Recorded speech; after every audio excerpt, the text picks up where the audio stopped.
Will you marry me Rin? Rinvi তখনও তাকিয়ে ওর দিকে। রুয়াস হাঁটু গেড়ে বসে আছে। হিয়া রিনবিকে হ্যাঁ বলতে বলল। আশেপাশের অনেকেই হ্যাঁ বলতে বলল। রিনবি সবার দিকে তাকিয়ে ওর ভাইয়ের দিকে তাকিয়ে দেখল ঋষভ ওর দিকে ফিরে হেসে তাকিয়ে আছে। রিনবির চোখ থেকে এক ফোঁটা পানি গড়িয়ে পড়ল। সেটা মুছে একটা বড় শ্বাস নিয়ে হেসে নিজের বাহাতটা রুয়াসের দিকে বাড়িয়ে বলল, ইয়েস। খুশিতে রুয়াস রিনবির বাহাত নিজের বাহাতের মাঝে নিয়ে অনামিকায় রিংটা পরিয়ে দিতে হিয়া একগুচ্ছ সাদা গোলাপের পাপড়ি ছুঁড়ে দিল ওদের উপর। সাথে সাথেই আশেপাশে তালি বাজালো। রিং পরিয়ে রুয়াস উঠে রিনভির কপালে চুমুকে ওকে জড়িয়ে ধরল। রিনভি জড়িয়ে ধরে বলল, I love you Rosh, I love you. I love you too my gentleman. রুয়াস শক্ত করে জড়িয়ে ধরে বলল। হিয়া ওদের খুশিতে আয়াসের বাহুতে মাথা রেখে বলল, দুজনকে কত সুন্দর লাগছে তাই না? আয়াস রুয়াস আর রিনবির দিকে তাকিয়ে বলল, জেজু আইল্যান্ডের সমুদ্রের পাশের একটি রেস্তোরাঁর দুপুরে খাবার খেতে বসেছে ওরা।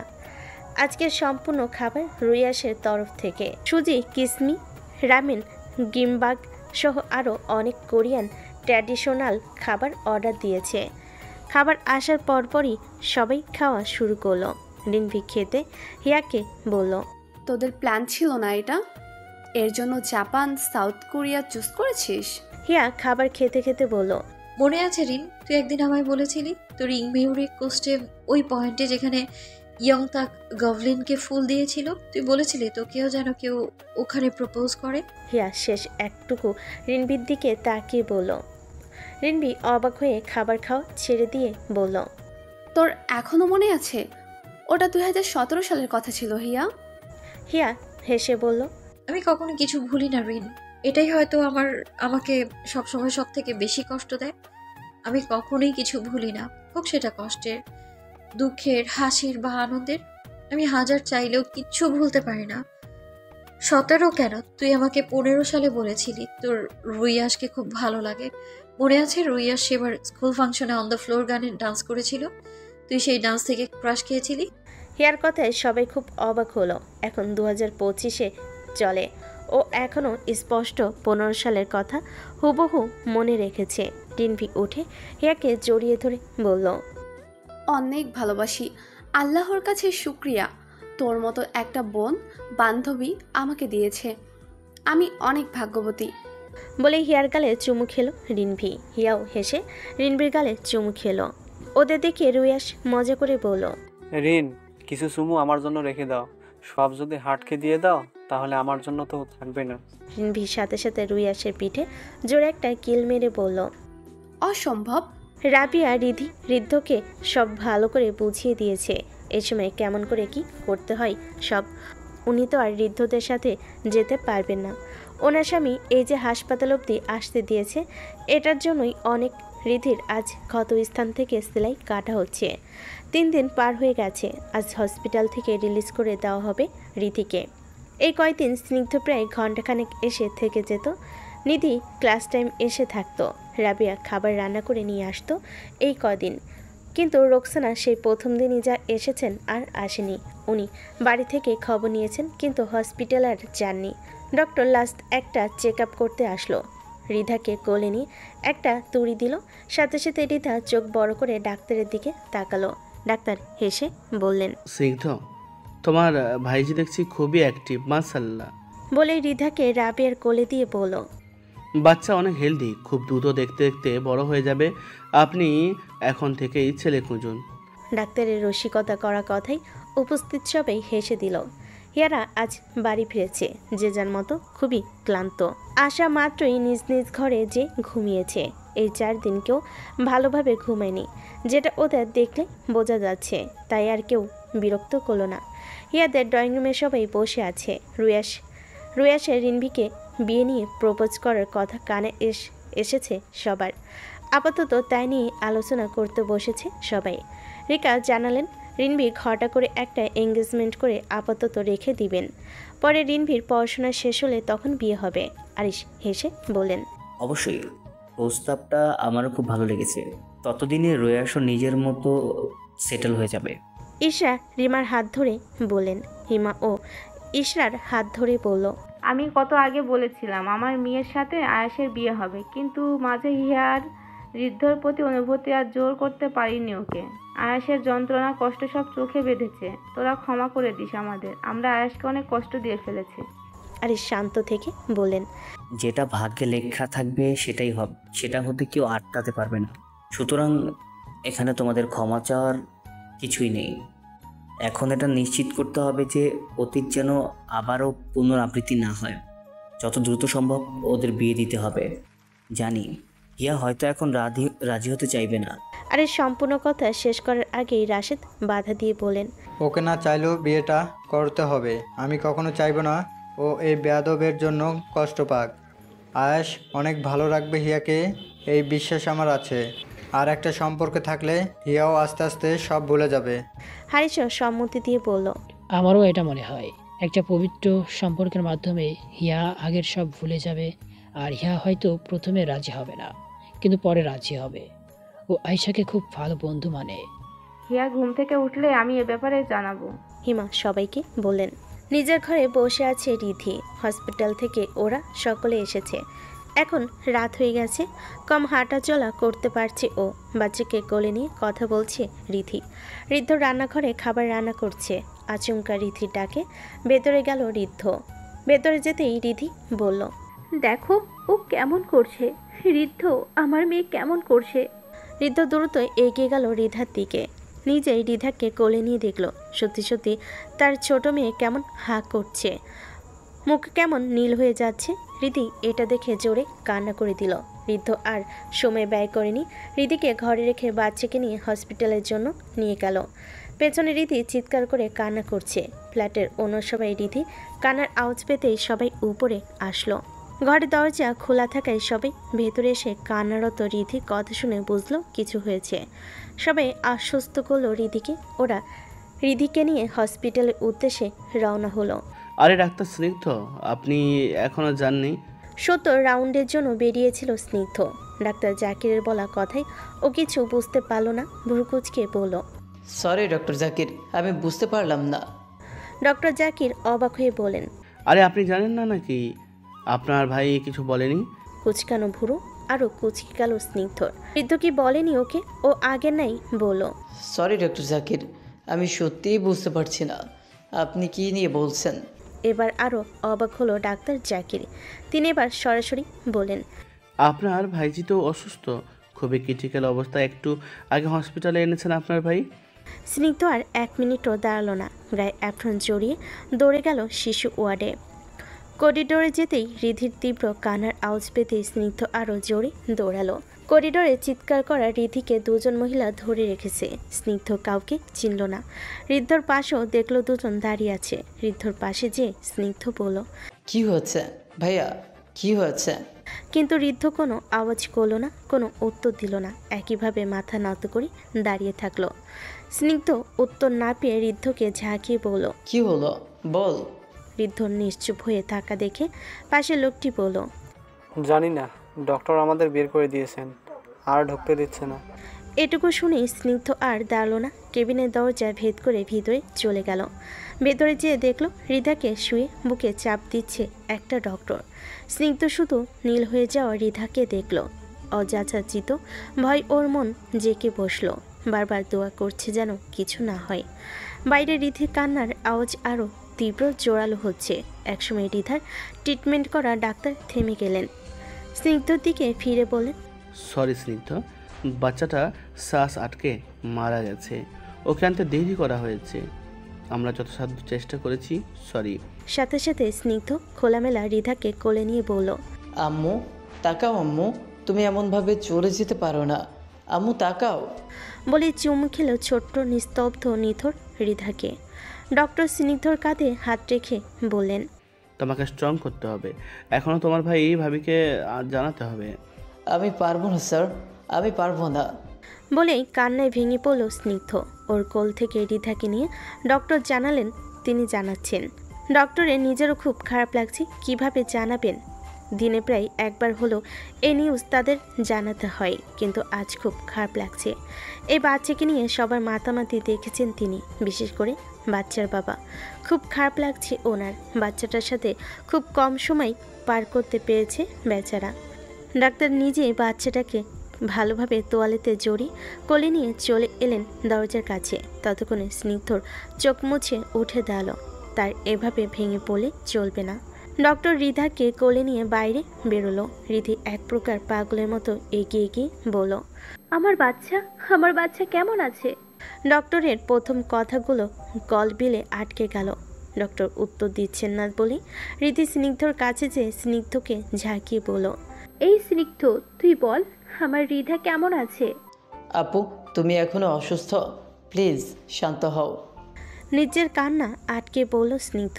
স্নিগ্ধর কান্না আটকাতে যাও রিধির চোখে বাঁধল। রিধি চিৎকার করে বলল, স্নিগ্ধ বল আমাকে, তুই কাঁদছিস কেন?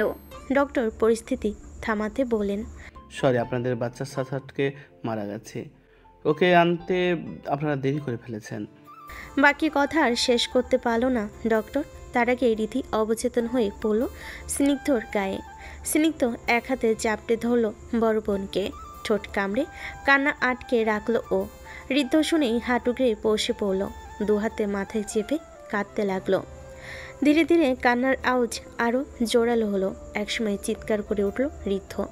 ওকে থামাতে সান্ত্বনা দিতে লাগলো ডক্টরও পাশে কিছু লোক। সম্পূর্ণ করিডোরে ঋদ্ধর কান্নার আওয়াজ প্রতিধ্বনিত হতে লাগলো। অনেকে নিজ নিজ কেবিন থেকে বেরিয়ে ভিড় জমালো পাশে। স্নিগ্ধর কান্নার থামাতে পারল না। নিঃশব্দে অশ্রু ঝরালো। রাতে প্রায় 9:30টার মতো বাজে। আহমেদ ভিলাই সবাই তখন খাবার টেবিলে। স্নিগ্ধ নাইট ডিউটি পড়েছে বিধায় ও 8টার আগে চলে গেছে। রশিদ আহমেদ খাবার খাচ্ছিলেন, এমন সময় ওনার ফোনে কল আসলো। ফোন উঠিয়ে দেখলেন স্নিগ্ধ কল করেছে। তিনি রিসিভ করে বলেন, তুমি তো ডিউটির সময় কল দাও না, কি হলো? আচমকা ফোনের ভেতরে কান্নার আওয়াজ শুনে খাবার খাওয়া থেমে গেল ওনার। রশিদ টেবিল ছেড়ে উঠে বলেন, স্নিগ্ধ, কি হয়েছে? এত কান্নার আওয়াজ কেন? অপর পাশ থেকে কান্না মিশ্রিত কণ্ঠে স্নিগ্ধ বলল, আব্বু। ব্যাস এতটুকুতেই রশিদের পিতৃ সুলভ হৃদয়ে ভয় জেঁকে বসল। তিনি চিন্তিত কণ্ঠে বলেন, হ্যাঁ বাবা, কি হয়েছে? আব্বুকে বলো। স্নিগ্ধ। অথচ অপর পাশ থেকে কান্নার আওয়াজে ব্যতীত কোনো শব্দ আর আসলো না। রুল ভাইয়ের চিন্তিত মুখ দেখে বলেন, কি হয়েছে ভাইজান? স্নিগ্ধার কিছু হয়েছে? আবার স্নিগ্ধকে ডাকলেন রশিদ। এবার স্নিগ্ধ বলল, আমরা পারলাম না আব্বু, আমরা কোনো হিয়াকে নিজের কাছে আটকাতে পারলাম না বলে অঝরে কান্না করে দিল স্নিগ্ধ। রশিদ কিছু বুঝতে না পেরে বলেন, কি হয়েছে বলো, আমি তোমার কথা বুঝতে পারলাম না। রিধার নেই আব্বু, আমাদের রিধার নেই। স্নিগ্ধের এতটুকু শুনেই চেয়ারে ধপ করে বসে পড়লেন রশিদ। রোকসানা, রুহুল, নিধি, রাবিয়া এগিয়ে গিয়ে পানি দিয়ে বলেন, কি হয়েছে? স্নিগ্ধ ঠিক আছে তো? আমাদের রিধা নেই রুহুল, আমাদের রিধা নেই। এতটুকু শুনে রাবিয়া আল্লাহ গো বলে চিৎকার দিয়ে লুটিয়ে পড়লেন মেঝেতে। নিধি, রুহুল সেই মুহূর্তে ছুটলেন হসপিটালের দিকে। রোকসানা এগিয়ে গেল মেঝেতে পড়ে বিলাপ করা রাবিয়ার দিকে। হিয়া সদ্য মাত্র ঘুম থেকে উঠে ফ্রেশ হলো। ঘুম ভালো হওয়ায় মেজাজ ফুরফুরে হয়ে আছে ওর। নিচে চেঁচামেচির আওয়াজ হচ্ছে। হিয়া মনে করতে মাথায় হাত চাপলো, ইস, ও ভুলে গেছে সবাইকে গিফট দেওয়ার কথা। নিশ্চয়ই ওকে ফেলে সবাইকে গিফট দেওয়া হচ্ছে। তড়িঘড়ি করে ফোন হাতে নিয়ে নিচে নামলো ও। দ্রুত পায়ে সিঁড়ি বেয়ে নামতে দেখে আয়াস বলল, ধীরে নামো, পড়ে যাবে, ট্রেন ফেল হয়ে যাচ্ছে না, ধীরে আসো। সাথে সাথে হিয়া ধীরে ধীরে নামতে শুরু করলো, কারণ সবাই ওর দিকেই তাকিয়ে আছে। এখানে হিয়ার নানুর থেকে শুরু করে রিকা অবধি সবাই আছে। আয়াস পাশে দাঁড়িয়ে। একটা সিঁড়ি বাকি থাকতে হিয়ার ফোনে কল আসলো। স্নিগ্ধর নাম্বার দেখে হিয়া হেসে রিসিভ করলো। ফোনের ওপাশ থেকে তীব্র চিৎকার, চেঁচামেচি, কান্নার আওয়াজ শুনে হিয়ার পা জোড়া থেমে গেল। হিয়া চিন্তিত হয়ে পড়ল, স্নিগ্ধ, কি হয়েছে? এত কান্নাকাটির আওয়াজ কেন স্নিগ্ধ? অথচ অপর পাশ থেকে কান্নার আওয়াজ ছাড়া কিছুই শুনতে পেল না। হিয়ার এইভাবে বলা কথাই রাশেদ উঠে এসে বলেন, কি হয়েছে হিয়া? দেখো না বাবা, স্নিগ্ধ কল দিয়েছিল, কান্নার আওয়াজ ছাড়া কিছুই শোনা যাচ্ছে না। হিয়ার কথায় রাশেদ হিয়ার কাছ থেকে ফোন নিয়ে কানে দিতেই সত্যি সত্যি কান্না আর্তনাদের আওয়াজ পেল। কয়েকবার স্নিগ্ধ বলে ডাকলো, কিন্তু কোনো প্রতি উত্তর আসলো না। এবার মারাত্মক চিন্তা হতে লাগলো রাশেদের। তার ভাইদের কিছু হলো না তো? তিনি হিয়াকে ফোন ফিরিয়ে দিয়ে দ্রুত নিজের ফোন হাতে নিয়ে ডায়াল করলো রশিদ লেখা নাম্বারে। কল হচ্ছে কিন্তু রিসিভ করছে না। হিমাও কল লাগালো রোকসানার নাম্বারে, কেউ রিসিভ করছে না। এবার তীব্র ভয়ে জেঁকে বসলো রাশেদের হৃদয়ে। হিয়া ততক্ষণে কল কেটে ভিডিও কল করলো স্নিগ্ধর কাছে। 5 বার কল হওয়ার পর রিসিভ করলো না। সবার মুখে চিন্তার ভাঁজ পড়লো। হিয়ার তো ভয়ে হাত পা কাঁপছে। রশিদ হার্টের রুগী, কিছু হয়ে গেল? স্নিগ্ধর ফোন ছিল একটা ডক্টরের কাছে। মূলত তার হাত থেকেই ভুল করে কল চলে গিয়েছিল হিয়ার কাছে। ফোন সাইলেন্ট থেকে তিনি টেরও পেলেন না।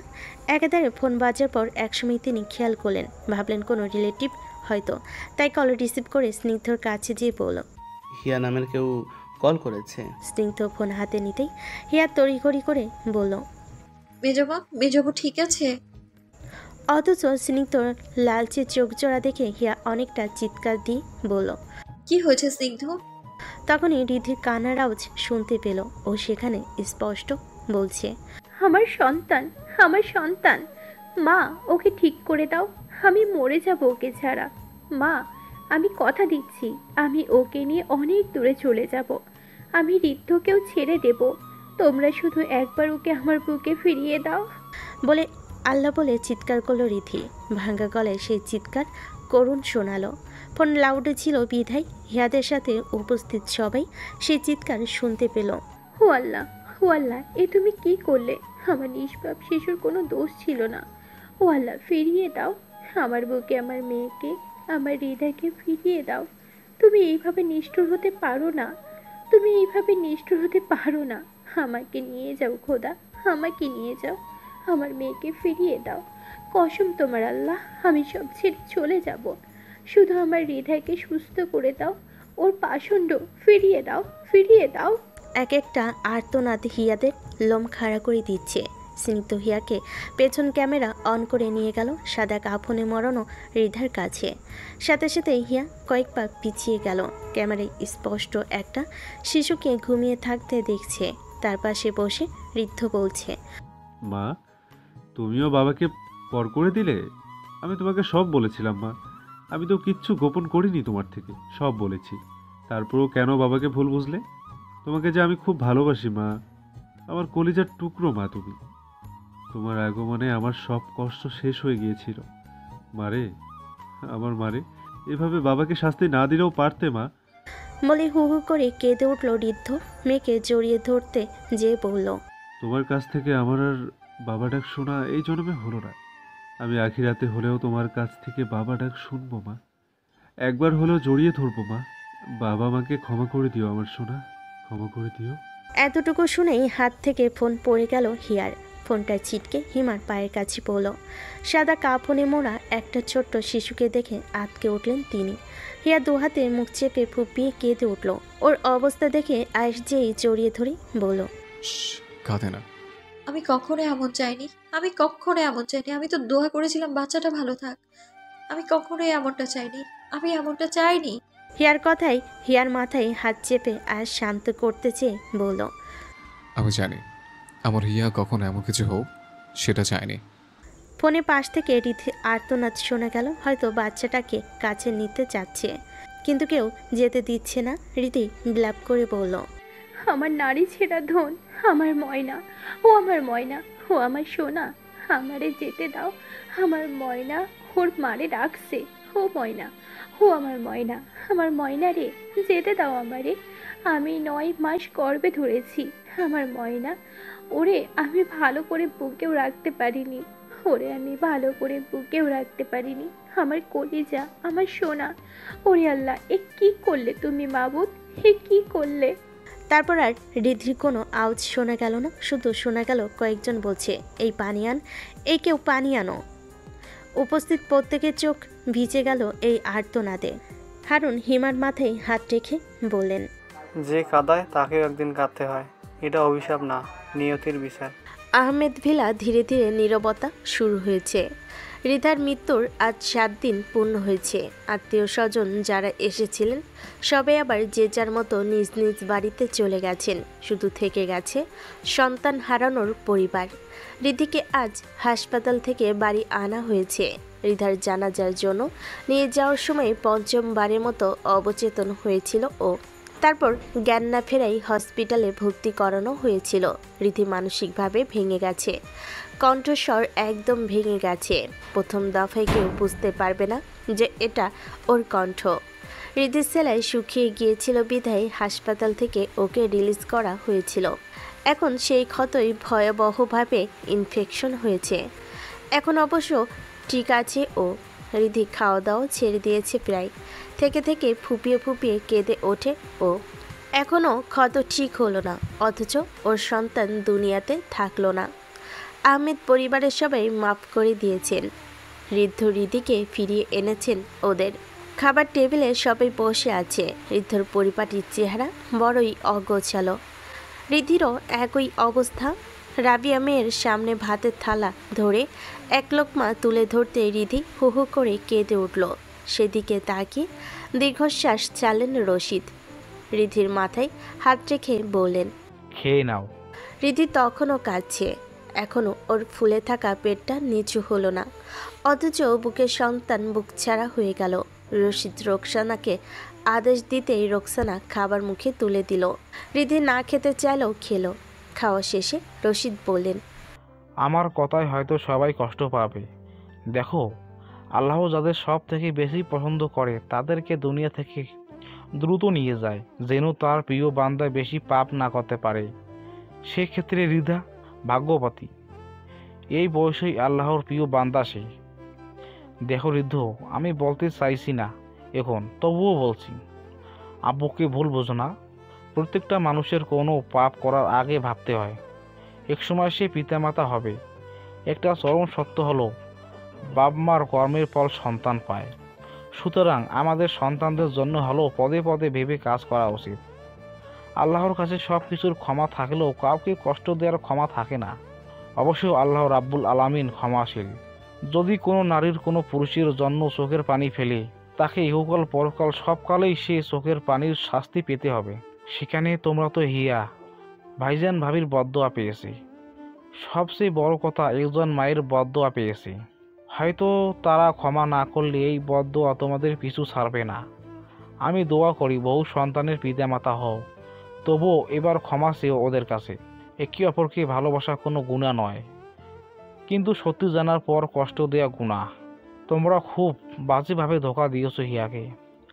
হিয়ার মতো নরম মনের মানুষ সেই কষ্ট নিতে পারবে কিনা একবারও ভাবলে না। আল্লাহ আসলে চায়নি হিয়ার মতো কোনো প্রতিকৃতিত্ব মেয়ে তোমাদের থাক। এক হিয়াকে কষ্ট দিয়েছো বিদায় আল্লাহ সব হিয়াকে তোমাদের জন্য হারাম করেছে। এক হিয়া তোমার দেয়া কষ্টে শ্বাস নিতে না পারায় হাসপাতালে ছিল। ভাগ্যের কি নির্মম পরিহাস দেখো। আরেক হিয়াকে ভালোবাসা দিলেও সে শ্বাস আটকে মারা গেল। ঋদ্ধ, আল্লাহ ছাড় দেন, ছেড়ে দেন না। ভেবেছিলে খুশি থাকবে, স্ত্রী সন্তান নিয়ে সারা জীবন ভালোই কেটে যাবে। অথচ তোমার থেকেও বড় চিন্তাশীল আছে, যে তোমাকে ক্ষণিকে সুখ দিল সারা জীবনের কষ্ট দিয়ে গেল। আমি আবারও বলছি, যা করবে ভেবে করবে, তোমাদের পাপের ফল সন্তানদের উপর পড়বে। বলে তিনি ঋদ্ধর মাথায় হাত বুলিয়ে চলে গেলেন। সবাই তখন নিশ্চুপভাবে বসে আছে। হিয়াকে আজ বাইরে নিয়ে বেরিয়েছে আয়াসরা। আয়াস কাল নিউ ইয়র্ক ফিরে যাবে, তাই আপাতত ঘুরতে নিয়ে যাচ্ছে। হিয়া অনেক কষ্ট পেয়েছে রিধার মৃত্যুর জন্য। ওর ধারণা ওর অভিশাপের জন্যই বাচ্চা মেয়েটা মারা গেছে। হিয়ারা মূলত আজ একটা বিয়েতে যাচ্ছে। ক্যাথালিনের বিয়ে আজ। পরপর 2 গাড়িতে করে ওরা অর্কিডিয়া থেকে লস এঞ্জেলস যাচ্ছে। মেয়েরা সবাই সাদা ড্রেস পরেছে, ছেলেরাও সবাই সাদা কালো মিলিয়ে পড়েছে। শুধু আয়াস ছাড়া সে সম্পূর্ণ কালোই মুড়েছে নিজেকে। একটা গির্জার বাইরে খোলা মাঠে বিয়ে হবে ক্যাথালিনের। দীর্ঘ সময় সে আর তার হবু স্বামী রিকার্ডো লিভ টুগেদার করেছে। ক্যাথালিন 3 মাসের অন্তঃসত্ত্বা। এ খবর রিকার্ডো জানার পর ক্যাথালিনকে বিয়ের প্রস্তাব দেয়। ক্যাথালিনের সম্মতিতে আজ তাদের বিয়ে। বর্ষে যে রিকার্ডো দাঁড়িয়ে আছে, আয়েশরা মিট করে এসেছে ওর সাথে। আশা থেকেই আয়েশের মুখে চাপা হাসি আছে, যেটা সবার নজরে পড়েছে। কিন্তু আয়েশ এ ব্যাপারে কথা বলেনি। ক্যাথালিন লাল গালিচায় নিজের বাবার হাত ধরে সাদা গাউন পরে হাতে ফুল নিয়ে আসছে রিকার্ডোর দিকে। রিকার্ডো উল্টো হয়ে ফিরে আছে। ক্যাথালিন রিকার্ডোর সামনে যেয়ে দাঁড়ালো। রিকার্ডো উল্টো ফিরে ক্যাথালিনকে দেখে কান্না করে দিল, যেটা দেখে সবাই খুবই আবেগে আপ্লুত হলো। ক্যাথালিন যে রিকার্ডোর হাত ধরতে রিকার্ডো সেই হাতে চুমু খেলো, যেটা খুব মনোযোগ দিয়ে দেখছে সবাই। আচমকা হিয়ার পাশে ক্রিস্টিয়ান আসলো আর হেসে বলল, কত খুশি এরা, বউ দেখেই কান্না করে দিল। হিয়া কিছু বলার আগেই পাশ থেকে ঋষাব বলল, ভবিষ্যতের কথা চিন্তা করে কাঁদছে বেচারা। কাকে বিয়ে করছে সেটা ভেবে এত কান্না করছে। নাজ ঋষাবকে গোতা দিয়ে বলল, এটা কেমন কথা?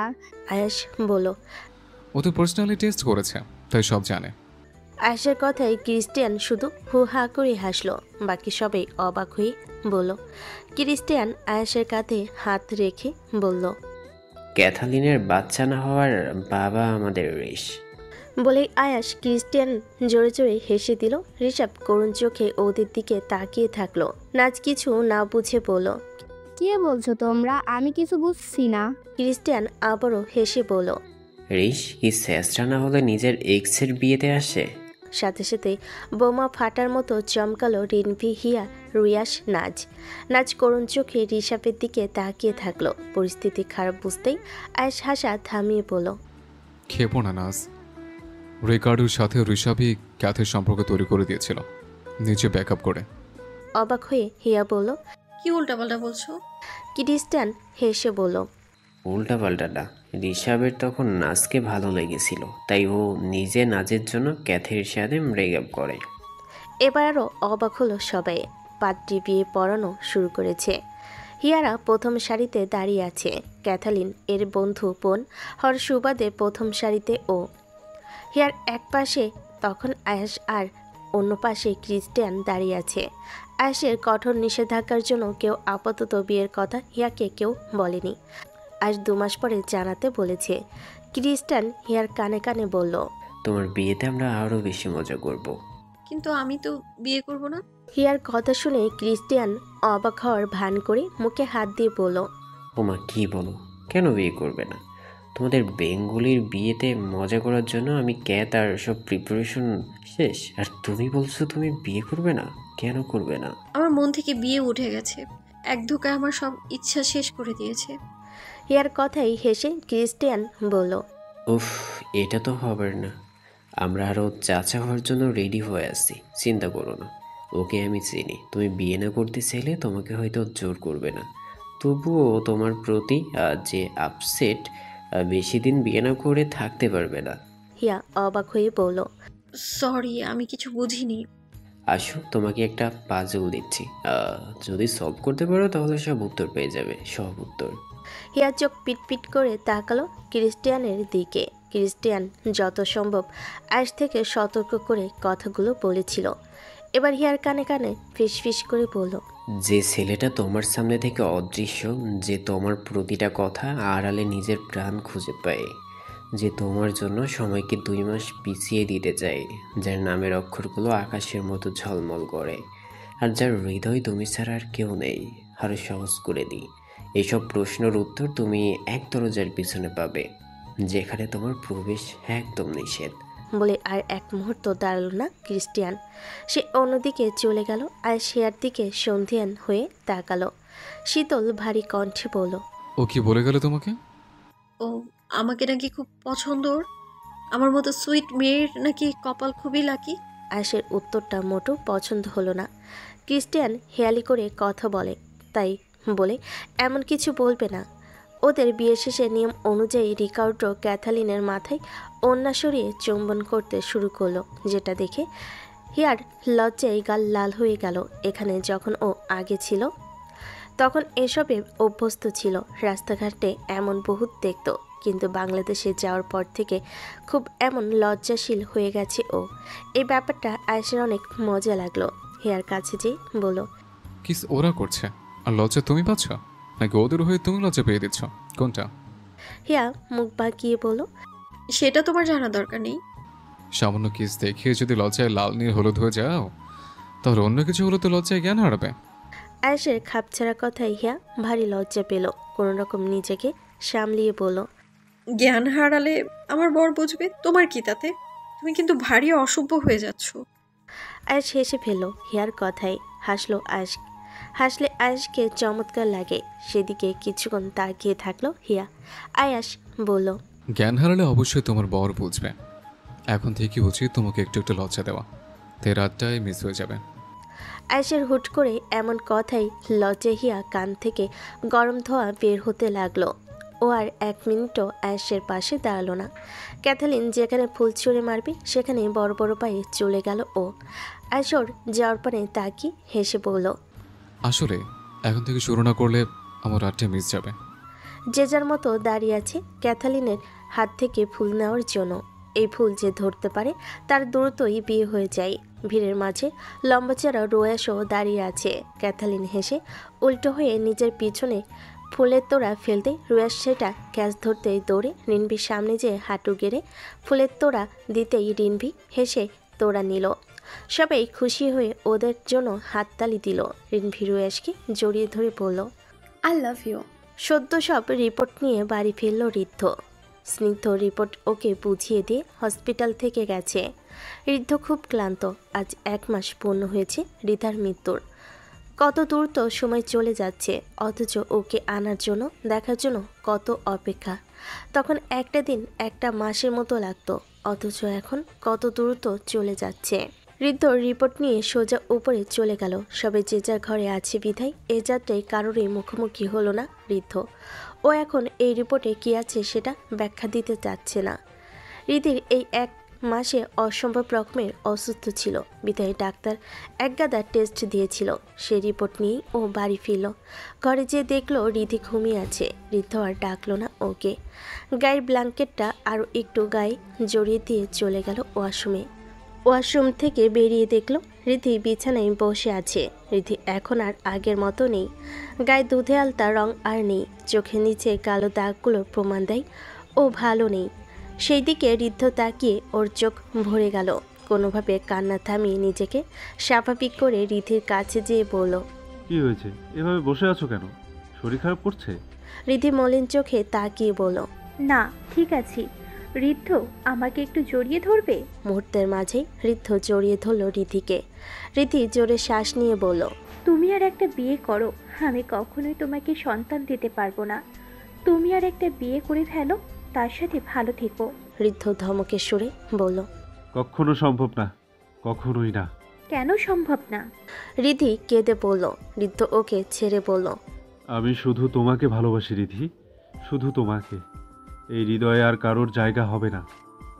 আমাকে পাগলের মতন ভালোবাসা মেটার জন্য আমি জোর করে হলেও নিজের হৃদয়ে সামান্য ভালো লাগা জাগাতে পাইনি। এটা জানা সত্ত্বেও যে সে আমাকে পাগলের মতো ভালোবাসে। আমি তোমাকে ভালোবাসি রিধি। আমি কথা দিয়েছি তোমাকে, কখনো ছেড়ে যাব না। মারা না যাওয়া অবধি আমি তোমাকেই ভালোবাসবো।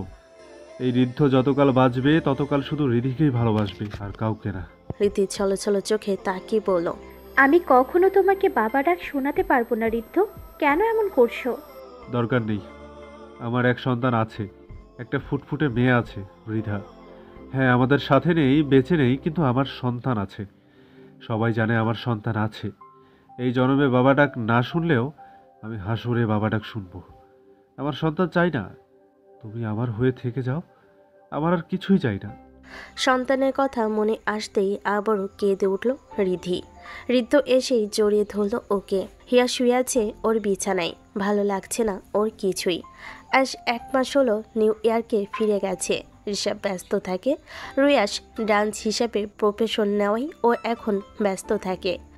শুধু রিনভি আর ওর ফ্রি সময় আছে। হিয়া নিজের মতো শুয়ে আছে। আচমকা ওর ফোনে মেসেজ আসলো। হিয়া ফোন ওপেন করতেই দেখে সেই আননোন নাম্বার থেকে ভিডিও এসেছে। এবার মেজাজটা একটু ভালো ছিল ওর, তাও চরমভাবে খারাপ হয়ে গেল। ভিডিও না দেখেই হিয়া কল লাগালো ওই নাম্বারে। অনেক সময় নিয়ে রিসিভ হতেই হিয়া বলল, এই সমস্যা কি? এইসব আমাকে কেন পাঠাও? অপর পাশ থেকে লোকটার হাসির শব্দ কানে আসলো হিয়ার। মেজাজ খুব খারাপ হলো ওর। একে তো সেদিনে ক্রিস্টিয়ান এর পাজল ওর সলভ বের করতে পারছে না, আবার এই বিপদ জানাচ্ছে ওকে। হিয়া কড়াভাবে কিছু বলতে যাবে, তার আগে লোকটি হেয়ালি কণ্ঠে বলল, না দেখেই এত রেগে যাচ্ছ? আগে দেখো কি দিয়েছি। দেখা গেলে আজ সব প্রশ্নের উত্তর পেয়ে গেলে। ক্রিস্টিয়ান যে পাজল দিয়েছে সে পাজল এর উত্তরও পেয়ে গেল। এবার হিয়া নড়েচড়ে উঠল। ক্রিস্টিয়ান যে পাজল ওকে দিয়েছে সেটা ও ছাড়া কেউ জানে না। এই লোক কিভাবে জানলো? হিয়া তড়িঘড়ি করে বলল, আপনি ক্রিস্টিয়ানকে কিভাবে চেনেন? লোকটি হেসে হেয়ালি করে বলল, আমি সবাইকে চিনি। কিভাবে? হিয়া সন্ধিয়ান কণ্ঠে জানতে চাইল। লোকটি এবার গম্ভীর হয়ে বলল, কারণ আমি যে খুব কাছের কেউ, যাকে তুমি না চিনলেও বাকি সবাই চেনে। ভিডিওটা দেখো। বলেই কল কেটে গেল। হিয়া মেজাজ খারাপ করে ভিডিও দেখতে লাগলো। এমন করিস না আয়াস, প্লিজ। ক্যাথালিন বলল আয়াসকে। সেদিকে আয়াসের কোনো ভ্রুক্ষেপ নেই। সে অন্ধকার ঘরের ভেতর কাজ ভেদ করে যে আলো আসছে সেদিকে তাকিয়ে আছে। ক্রিস্টিয়ান আয়াসকে বলল, প্লিজ অ্যাশ, এইভাবে নিজেকে শেষ করিস না প্লিজ, আমরা তোকে খুব মিস করছি। চলে যা। বাড়িকে গম্ভীর গলায় আয়াস সবাইকে বলল। ঋষভ রেগে বলল, তুই পাগল হয়ে যাচ্ছিস আর, এমন করিস না, ফিরে আয় বাস্তবে। কেন নিজেকে এভাবে একা বন্দি করেছিস এই ঘরে? একাকিত্ব তোকে শেষ করে দেবে। ক্যাথালিনও একই সুরে বলল, নিজের কি করছিস তুই? দেখছিস নিজেকে কি সিলি কি হয়ে গেছিস? দ্যাট ইয়ার, আবারও বাইরে চল, সবার সাথে আগের মতো মেলামেশা কর, সব ঠিক হয়ে যাবে। আমি সব ঠিক করতে চাই না, আমি জীবন বেছে নিয়েছি, আমি এখানে খুশি। আয়েশের এমন কথায় সবাই আশাহত হলো। ক্রিস্টিয়ান বলল, ভুলে যাও ওকে, যে তোর না তার জন্য কষ্ট পাওয়া বোকামি দোস্ত। সম্ভব না, আমার পক্ষে ওকে ভোলা সম্ভব না, ও আমার প্রীত। আয়াস বলল। আয়াস? ঋষভের কথাই আয়াস বলল, বেরিয়ে যা তোরা, আমার ভালো লাগছে না এত কথা শুনতে, যা তো। বলে সামনে এগিয়ে গেল আয়াস। ক্যাথালিন ওকে থামাতে বলল, আচ্ছা আমাদের সাথে তোর যেতেই হবে আয়াস। সাথে সাথে পাশে থাকা একটা কাচের দানি নিয়ে জোরে পাশের টেবিলে ভাঙলো। আচমকা এমন হয় ক্যাথালিন ভয়ে মুখে হাত চেপে রাখলো। আয়াসের এমন কাণ্ডে সবাই হতভম্ব হয়ে দাঁড়িয়ে থাকলো। আয়াস গর্জে বলল, আমি বললে কেন শুনছিস না তোরা? কেন পাগল লাগছে আমাকে তোদের? আমাকে পাগল লাগে বলেছি না? ওকে বলতে পারবো না? ওকে আমি ভালোবাসি। আয়াসের হাতে তখনও কাচের একটা বড় টুকরো। শক্ত করে চেপে ধরেই হাত কেটে চুয়ে চুয়ে রক্ত গড়িয়ে পড়ল। সেদিকে তাকিয়ে ক্যাথালিন আটকে উঠল। ঋষভ দ্রুত ওর কাছে যেয়ে হাত থেকে কাজটা বের করতে চাইল। ক্রিস্টিয়ানও গেল। ক্যাথালিন আগাতে গেলে আরও একটা পুরুষালী কণ্ঠ ওকে মানা করলো এগোতে।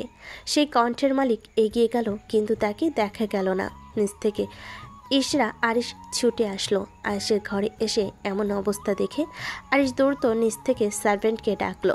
সার্ভেন্ট আসলে আরিশ গম্ভীরভাবে বলল, কেউ যেন এখন বাড়িতে না ঢোকে। রুইয়া শোনা, যাও। আদেশ পেতেই সার্ভেন্ট চলে গেল। আরিশ সহ সবাই মিলে আয়েশের হাত থেকে কাজটা বের করতে সক্ষম হলো। আয়েশ তখন পাগলের মতো বলল, I love her. She's the name that carved in my blood. Forgetting her would mean tearing my very existence apart. I live only for her. I lose only for her. I raise only for her. I'm obsessed with her. I can't live without her. বলেই শক্ত করে কাচের দরজায় ঘুষি মারতে লাগলো। ওর এমন কাণ্ডে হতবাক হয়ে গেল সবাই। আরিশ তাড়াতাড়ি করে ছেলেকে পেছন থেকে আটকাতে যাবে, তার আগেই ঝনঝনে আওয়াজে কাজ ভেঙে গেল।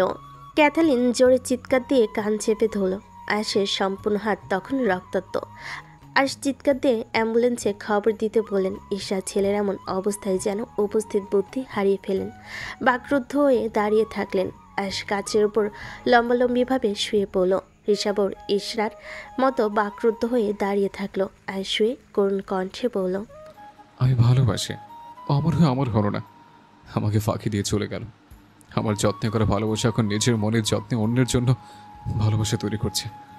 বলে অঝরে কেঁদে ফেলল আয়াস। এতটুকু দেখেই হিয়ার চোখ বেয়ে পানি গড়িয়ে পড়ল।